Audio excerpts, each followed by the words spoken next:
Hello everyone, welcome to the channel. This is Palak Sharma and in today's video, we'll be discussing about Google Summer of Code. So we have with us Prerna Sharma, who is a Google Summer of Code 2023 student. तो आज की video में हम सारी चीजें discuss करने वाले हैं. मोस्टली ये वीडियो उन लोगों के लिए है जो बिल्कुल GSOC के लिए स्टार्ट ही करने वाले हैं, तो बहुत ही बिगिनर्स के लिए ज्यादा वीडियो फोकस्ड है. एंड उसके बाद कैसे कैसे कैसे कैसे आपको प्रपोजल प्रिपेयर करना है, क्या चीजें आपको माइंड में रखनी है, वो सारी चीजें हम आज की वीडियो में डिस्कस करने वाले हैं.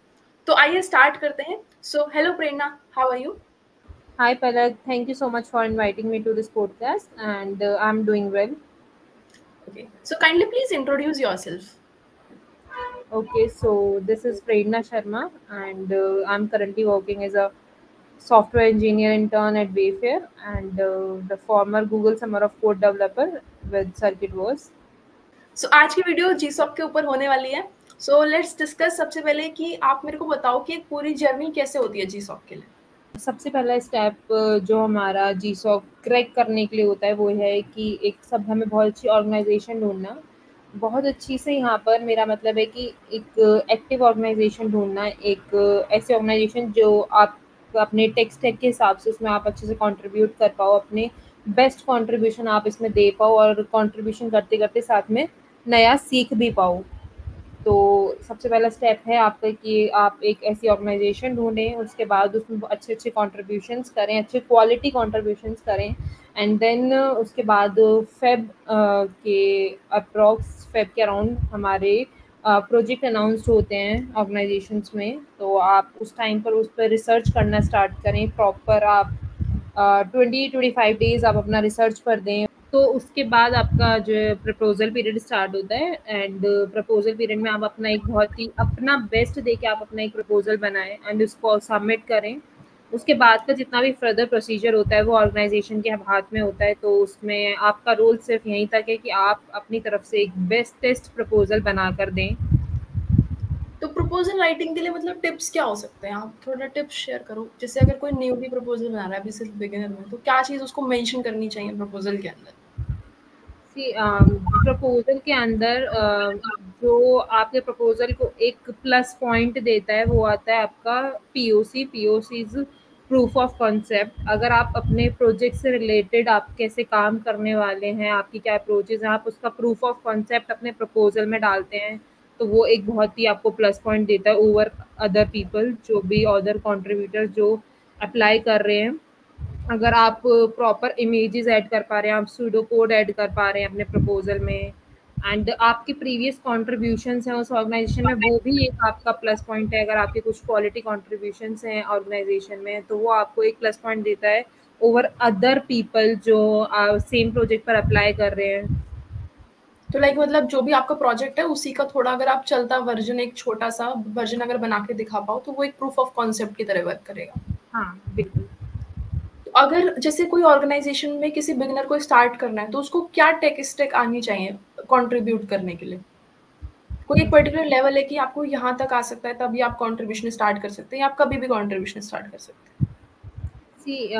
इसके बारे में मैंने काफ़ी मिथ सुनी है काफ़ी लोगों से कि आपको बहुत ज़्यादा आना चाहिए, आप बिल्कुल एडवांस हो. ऐसा नहीं होता है. अगर आप किसी एक लैंग्वेज में भी आपको बिगिनर लेवल भी आता है, आप बिगिनर लेवल तक आप सीखो, उसके बाद आप उस टेक स्टैक से रिलेटेड ऑर्गेनाइजेशन ढूंढो. जो भी आपका टेक स्टैक है आप अपनी टेक स्टैक के हिसाब से ऑर्गेनाइजेशन ढूंढें, ना कि ऑर्गेनाइजेशन के हिसाब से टेक स्टैक सीखें. आप अगर एक लैंग्वेज में भी आप किसी भी एक टेक्नोलॉजी में आपने अगर इमीडिएट लेवल बिगिनर लेवल भी आपको आता है तो आप कंट्रीब्यूशन स्टार्ट कर सकते हैं और धीरे धीरे आप कंट्रीब्यूशन के साथ सीख सकते हैं. और टू बी वेरी ऑनेस्ट, अगर मैं एक पर्सनल एडवाइस दूँ तो आप जब कंट्रीब्यूशन करते करते साथ में सीखते हैं तो आपको प्रैक्टिकल नॉलेज भी मिलती है, जिससे आपकी जो स्किल्स हैं वो बहुत अच्छे लेवल पे वहाँ पर ग्रो होती है. अगर आप सिर्फ थ्योरी नॉलेज ले रहे हैं और उसको कहीं इम्प्लीमेंट नहीं कर रहे हैं तो आपकी जो स्किल्स हैं वो उतने अच्छे से डेवलप नहीं होंगी. लेकिन अगर आप उसको साथ साथ प्रैक्टिकल इम्प्लीमेंट भी कर पा रहे हैं, आपने एक नई चीज़ सीखी उसमें टेक स्टैक में एंड देन आपने उसी से रिलेटेड एक इशू सॉल्व किया तो आपको वहाँ पर प्रैक्टिकल नॉलेज में मिल पा रही है. तो ये बहुत ही अच्छा आपकी स्किल्स अच्छे से ग्रो हो पाती हैं ओपन सोर्स कंट्रीब्यूशन जब आप करते हैं. तो ये एक बहुत ही अच्छा पॉइंट है कि ऐसा कुछ नहीं है कि आपको बहुत इतना टेक्नोलॉजी सीखनी है। आप एक पर्टिकुलर लैंग्वेज से भी स्टार्ट कर सकते हैं। आप थोड़ा मेरे को ये बताओ, जैसे अगर हमारे पास में कंट्रीब्यूशन पीरियड है, तो आपका जैसे फर्स्ट कंट्रीब्यूशन जब रहा होगा तो उसका क्या एक्सपीरियंस था? और अगर हम अभी कंट्रीब्यूशन करते हैं तो लोग कैसे कंट्रीब्यूशन कर सकते हैं? किस टाइप ऑफ कंट्रीब्यूशन पे ज़्यादा फोकस करना चाहिए, लाइक क्वालिटी ओवर क्वांटिटी? उन सारी चीज़ों के बारे में थोड़ा बताओ कि मतलब कंट्रीब्यूशन फेज़ में हमें क्या चीज़ पे फोकस करना चाहिए? ओके, सो जब आप बिल्कुल एकदम इमीडिएट बिगनर हैं, तो सबसे पहले आप बेसिक छोटे-छोटे गुड फर्स्ट इश्यूज़ ढूँढें। आप जब ऑर्गेनाइज़ेशन में जाएँगे, आप इश्यूज़ देखेंगे, तो आप वहाँ पर फ़िल्टर कर सकते हैं उनको गुड फर्स्ट इश्यूज़ से। बिगिनर लेवल इश्यूज़ भी होता है वो कुछ-कुछ ऑर्गेनाइज़ेशन में फ़िल्टर। तो आप जब बिल्कुल इमीडिएट बिगिनर हैं, तो आप गुड फर्स्ट इश्यूज़ से स्टार्ट करें। उसके बाद आप क्वांटिटी पे फ़ोकस ना करें, क्योंकि अगर आपके एक-एक लाइन के और बहुत ही छोटे-छोटे 10 चेंजेज़ हैं, 10 पुल रिक्वेस्ट हैं, वो मैटर नहीं करता है। अगर आपका एक ही क्वालिटी कंट्रीब्यूशन, आपने एक ही बहुत अच्छा कुछ इश्यू सॉल्व किया है, तो उसको ज़्यादा प्रायोरिटी मिलती है, उसको ज़्यादा हम क्वालिटी कंट्रीब्यूशन बोला जाता है। तो always prefer quality over quantity. अगर मैं अपने पर्सनल फर्स्ट कंट्रीब्यूशन की बात करूँ, तो पहला कंट्रीब्यूशन था, जो मेरी पहली पुल रिक्वेस्ट थी, वो सर्किट वर्स में थी। एंड उसमें मर्ज होने में थोड़ा-सा टाइम लगा, क्योंकि जो आपका रिव्यू होती है जब आपकी पुल रिक्वेस्ट, तो डिफरेंट चेंजेस आपको कोर टीम मेंबर्स करने बोलते हैं, तो वहाँ पर आपको थोड़ा ऐसा होता है कि क्यों ही करना है भाई, गिव अप कर देते हैं, नहीं हो रहा है अब हमसे, ये तो बहुत सारे चेंजेस हो रहे हैं, तो आपको गिव अप नहीं करना है। आफ्टर लाइक 1-2 वीक के बाद मेरी एक पुल रिक्वेस्ट मर्ज हुई थी। एंड मैं आपको बता नहीं सकती कि जो पहली पुल रिक्वेस्ट मर्ज होने की खुशी होती है, वो बहुत ही ज़्यादा होती है। एंड जब आपकी पुल रिक्वेस्ट मर्ज होती है, तो आपको बहुत अच्छा लगता है, आप एकदम क्लाउड 9 पर होते हैं। तो अभी आप मेरे को बताओ, जैसे अगर किसी को ऑर्गेनाइजेशन चूज करनी है अपनी, तो वो स्टार्टिंग में ऑर्गेनाइजेशन किस बेसिस पे चूज करे? जैसे बहुत सारी ऑर्गेनाइजेशन होती हैं, तो एक चीज तो जैसे आपने बताई कि हमारे जो भी टेक स्टैक है उसके अकॉर्डिंग हम ऑर्गेनाइजेशन चूज कर सकते हैं। तो उसके लिए जीसॉक की वेबसाइट पे एक सर्च फीचर होता है जिससे हम डाल करके अपनी ऑर्गेनाइजेशन को चूज कर सकते हैं। बट उसके अलावा जैसे और क्या हमें चीज देखनी चाहिए कि ऑर्गेनाइजेशन को चूज करते टाइम? एक चीज़ जो आप ध्यान रखें ऑर्गेनाइजेशन चूज़ करते समय, कि आप एक ऐसी ऑर्गेनाइजेशन चूज़ करें जो पास्ट ईयर्स में आ रही हो, लास्ट 4-3 ईयर से एटलीस्ट वो आ रही हो। तभी अगर कोई ऑर्गेनाइजेशन लास्ट 2-3 ईयर्स से आ रही है और जीसॉक में, तो उसके आगे आने के चांसेस भी ज़्यादा होते हैं। जैसे सर्किट वर्स जब मैंने चूज़ करी थी, तो उस टाइम से वो ऑलरेडी 4 साल से जीसॉक में आ रही थी।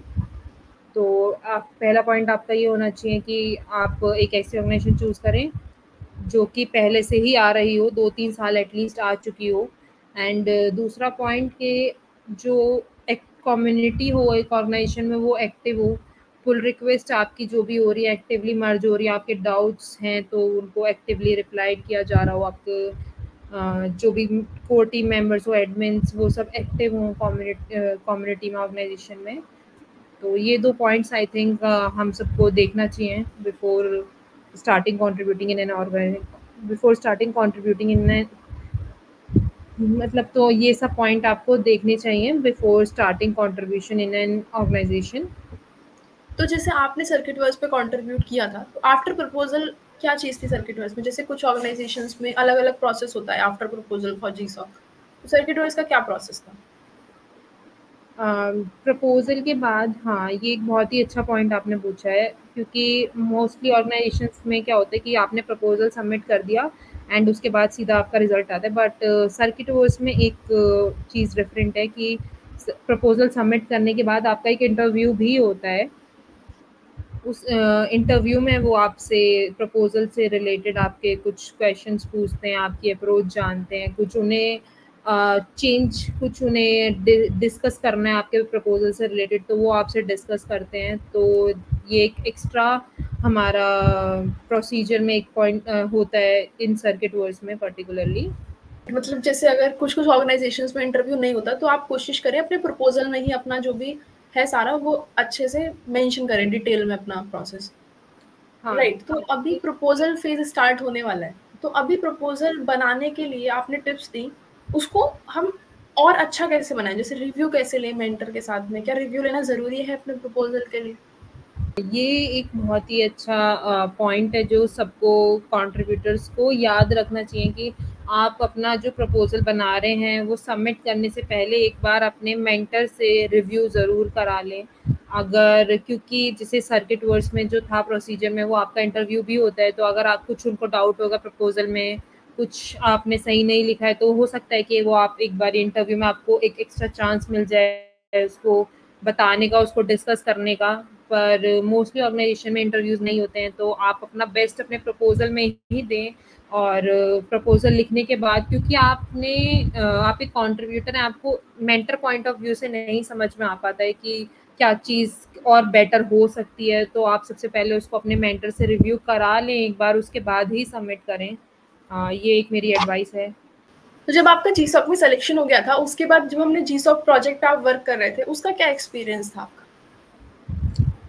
जीसो प्रोजेक्ट पे एक्सपीरियंस मेरा बहुत ही अच्छा था, क्योंकि ऑलरेडी जब मैंने इस प्रोजेक्ट पर प्रपोज़ल डाला था, मेरे 12-13 पे रिक्वेस्ट ऑलरेडी सिमुलेटर पे मर्ज थी, सर्किट बोर्ड सिमुलेटर पे। तो मेरे को पहले से ही मतलब कोड का एक ओवरव्यू था सिमुलेटर का कि कैसे काम हो रहा है, इसीलिए मैंने ये पर्टिकुलर प्रोजेक्ट भी चूज़ किया था। तो मेरा जो ही एक्सपीरियंस था इस प्रोजेक्ट के साथ वो बहुत ही अच्छा रहा, क्योंकि मुझे पहले से थोड़ा-थोड़ा ओवरव्यू था, तो मुझे कोई डिफ़िकल्टीज़ फ़ेस नहीं करने मिली। एंड मेंटर्स बहुत ही सपोर्टिव थे, तो अगर कुछ कहीं पर प्रॉब्लम थी तो mentors were always there to help. तो एक्सपीरियंस बहुत ही पॉज़िटिव रहा है, बहुत ही अच्छा रहा है, बहुत सीखने मिला, बहुत सारी चीज़ें मेंटर्स के साथ रेगुलरली मीटिंग्स होती थी, तो उससे बहुत सारी चीज़ें सीखने मिली, उनसे बहुत उनका एक्सपीरियंस है सीखने मिला, तो बहुत ही अच्छा एक्सपीरियंस था। Can you please share some suggestions or advice for future GSOCers who are aiming to GSOC this year? Make quality contributions more and more, और अगर हो सकता है तो आप प्रायर कंट्रीब्यूशंस करें प्रपोजल से पहले, क्योंकि उसी से आपको ही हेल्प मिलती है। आपको जब एक कोड बेस का ओवरव्यू मिल जाता है तो उससे आपको ही जीसॉक का में अगर आप सेलेक्ट होते हैं तो प्रोजेक्ट पे काम करने में उससे आपको ही हेल्प मिलती है, और वो आपके एक प्रपोजल में एक प्लस पॉइंट भी डाल देता है कि ठीक है, अगर किसी इंसान ने पहले से कंट्रीब्यूशन कर रखा है तो येस, वो ज़्यादा एलिजिबल है, वो ज़्यादा सुटेबल है as compare to other people जिन्होंने कंट्रीब्यूशन नहीं किया है, तो वो आपके प्रपोज़ल को एक प्लस पॉइंट भी देता है। तो अगर आप जितना जल्दी से जल्दी स्टार्ट कर सकें उतना बेटर होता है जीसॉक में, आप जितना जल्दी से जल्दी अपने कंट्रीब्यूशन स्टार्ट कर पाएँ, और क्वांटिटी पर ध्यान ना दें कि हम छोटे-छोटे सिर्फ गुड फर्स्ट इश्यूज़ ही हम सॉल्व करे जा रहे हैं। आप एक गुड फर्स्ट इश्यू से ट्राई कर स्टार्ट करें, और उसके बाद लेवल इंक्रीज़ करें अपने इश्यूज़ का, और सिर्फ क्वालिटी कंट्रीब्यूशंस पे फोकस करें rather than quantity. So that was it for about the podcast. Thank you so much, Prerna, for joining us. It was really nice talking to you. Also, इनकी जो भी LinkedIn ID है वो मैं आपको description में दे दूंगी, आप जाकर के कनेक्ट कर सकते हैं regarding GSOC queries or any other queries in general. So, would you like to give any advice to the audience as an end note? मेरी एक ये एडवाइस है जितने भी कंट्रीब्यूटर्स हैं, कि एक तो जितना अर्ली हो सके आप उतना अर्ली कंट्रीब्यूट करना स्टार्ट करें। एंड कई बार ओपन सोर्स जब आप कंट्रीब्यूशंस करते हैं तो बहुत पॉइंट पर आपको ऐसा लगता है कि नहीं हो पा रहा है हमसे, नहीं हमसे इश्यूज सॉल्व हो पा रहे हैं। एक एक इश्यूज़ में कभी आपको हो सकता है एक एक वीक लग जाए आपको सॉल्व करने में, जो कि इनिशियल फेज़ में होता भी है। जब आप थोड़ा-थोड़ा अपने इश्यूज़ का लेवल बढ़ाना स्टार्ट करते हैं तो आपको एक-एक इश्यूज़ में 1-1 हफ्ता, 2-2 हफ्ते भी लग जाते हैं आपको सॉल्व करने में। तो उस पॉइंट पे कभी बारी ऐसा दिमाग में आता है कि हम गिव अप कर दें, नहीं हो पा रहा है, स्विच कर लेते हैं, कुछ और कर लेते हैं। तो वो आपको नहीं आने देना है, बस आप सॉल्व को ट्राई करते रहना है। और आई नो कि जब हम ट्राई करते हैं तो एक पॉइंट पर जाके वो इश्यू सॉल्व होता ही है, और अगर आप क्वालिटी कंट्रीब्यूशंस करते रहेंगे, अच्छे से कंट्रीब्यूट करते रहेंगे, तो आपकी स्किल्स भी ग्रो हो रही हैं, और जीसॉक में भी आपका सिलेक्शन होना उतना ही ईज़ी हो जाता है जब आपके अच्छे कंट्रीब्यूशंस होते हैं, क्योंकि उससे आपको ही कोड बेस का एक ओवरव्यू अच्छे से मिल जाता है। तो वो आपके लिए ही एक फ्यूचर में बेनिफिट हो जाता है कि अगर आपका जीसॉक में सिलेक्शन हो पा रहा है तो आप ही प्रोजेक्ट को ईज़िली कर पाएँगे, आपको कोई हार्डशिप फेस नहीं करनी पड़ेगी। Right. बेसिकली अगर आप जीसॉक के लिए प्रिपेयर कर रहे हो और कंट्रीब्यूशन करते हो और आपका जीसॉक में सिलेक्शन नहीं भी होता है, तो भी आपकी स्किल बहुत अच्छे से इम्प्रूव हो जाएंगी, जो आपको आगे के लिए हेल्प करेंगी फॉर फ्यूचर अपॉर्चुनिटी। हाँ, तो आपका इसमें कोई नुकसान नहीं है कि हमने कुछ अगर नहीं हो पाया बाय चांस, तो ऐसा नहीं होता है कि हमने कुछ बहुत नुकसान हो गया। आपका सिर्फ स्किल्स ही ग्रो हुई हैं, तो कुछ नुकसान नहीं होता है। Right. So thank you so much for joining us for this podcast, Prerna. That was really nice talking to you. Bye. Thank you so much, Palak. It was nice talking to you too. Bye. If you like this video, please give it a big thumbs up. Please share it with all of your friends, and also do subscribe to the channel for more such amazing content. Also, अगर आपको किसी particular topic पे video चाहिए तो मुझे comment section में बताना. I'll be more than happy to help you out. Till then, take care. Bye bye. I'll meet you in the next video. Bye bye.